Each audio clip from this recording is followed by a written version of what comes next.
Salamu alaikum Hadiza Kabara. Kai da Allah menene haka ke min magana? Kake min ihu a kunne. Wai da gaske ne na za an ce bikin ki ya kusa? Eh. To yawwa kin san wannan matashin mawaƙin wanda ake kira Faruk YSM ko ki ce Faruk ƴan sama? Eh. To dama ina so in yi miki waƙar biki ne kyauta to amma yanzu na kira ki kuma na kina mu wani faɗa. Oh Allah sarki dan Allah kai haƙuri. Ina ai na fasa yi miki kuma waƙar yanzu. Ka taimaka min. To shikenan kin ci sa'a zan yi miki amma baiti uku kacal zan yi miki. To godiya nake. Kar ki damu. To dan Allah shawara zan baka. To wace shawara kuma ina jin ki? Ka je ka nemi maganin mura. Kamar ya ban gane in je in nemi maganin mura ba. To ani kuma kalau nake. Muryar ka ba daɗi wani gwangwarangon ba daɗi.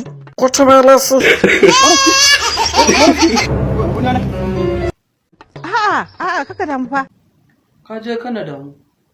Sai na gama ta tsosa zaƙan murya ta iya ƙarfi na nake waka amma ka zo murya ta gwangwarangon kuma wata ce kana damu.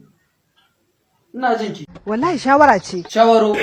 Baka yadda ba? Shikenan. To ban yadda ba kuma ba zan sha maganin ba. Kuma wallahi kar ki sake gaya min wannan magana in ba ka ba wallahi ni da ki ba zan ƙara kula ki ba har abada. To. Na tsani shegen surutu wallahi. Gaba ɗaya cika mun kunne da hayaniya.